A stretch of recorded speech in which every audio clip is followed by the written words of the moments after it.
Several days ago, I read an article in the New York Times about the allegations against Neil Gaiman, who has now been accused of sexual abuse involving both underage girls and adult women. His ex-wife, Amanda Palmer, is also facing scrutiny regarding her potential role in the situation. While discussing this case with Leah, we thought it would be meaningful to compare it with other similar cases that have sparked intense debate in recent years. Of course, there are many such cases, so here we bring up two more, the Alice Munro case and the Jeffrey Epstein case.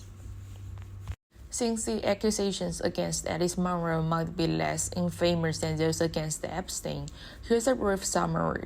The Nobel Prize-winning author was accused by her own daughter, Andrea Skinner, of being aware that she had been sexually abused by her stepfather, Gerard Framley, since the age of 9 but choosing to do nothing. And according to the New Yorker, after Andrea Skinner informed her mother, Alice Munro, in 2002, that she would not allow her own children near Gerard Framley, her stepfather and abuser, Munro expressed that this would be inconvenient for her as she relied on Framley for transportation. Every time I hear about these cases, I ask myself, is this natural selection or something else? If it is natural selection, then yes, nature has fascinating ways of adaptation and survival. Predators blend in perfectly, hiding among the crowd, always able to spot the most love-starved, insecure prey. This is why revelations like this are so shocking, especially to young fans who admire figures like Gaiman for their caring, progressive, and supportive words.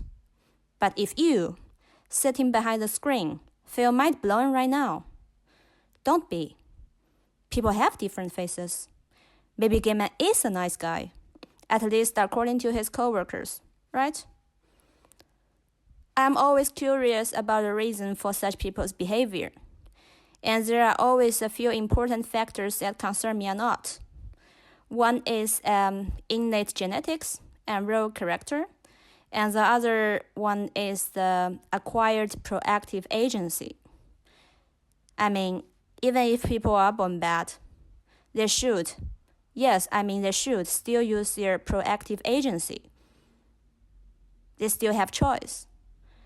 If many people are angry about some documentaries or other reports that talk too much about the dysfunctional or toxic family environments from which serial killers originated, thinking it is unfair to the victims and overly emphasizes the origins of a person, while downplaying the power of acquired proactive agency, so should people think about all these artists and writers.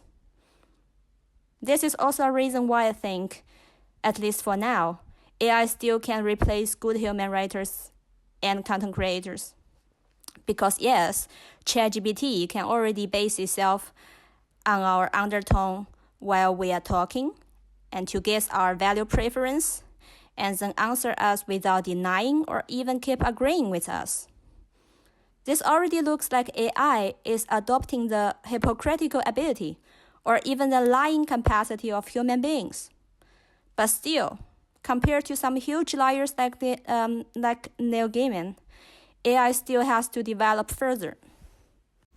Besides these elder white men who have long been the focus of criticism, the women in these cases cannot be ignored either. Are they merely accomplices, or are they just as guilty as their partners? In my view, they are far from passive bystanders. Their lives and interests are deeply intertwined with those of the man they stand beside. She is him, and he is her. She should also bear responsibility for these crimes. And all these predators and perpetrators hiding behind money and power are nothing but losers. Some of them simply project their own childhood traumas onto those who are physically and socially weaker than them. Pathetic. I hate to say this, but I'm sure such things will keep happening, again and again. As long as power imbalances exist, the rich and powerful will continue to act without fear of real consequences. Finally, I have a message to adults. Being depressed isn't the solution. Please love yourself, respect yourself, and strengthen yourself. If there's one thing these cases have shown us, it's that adult victims often struggle even more than minors when it comes to seeking justice against their sexual abusers. But still, the debate on whether all pedophiles should be castrated deserves more attention.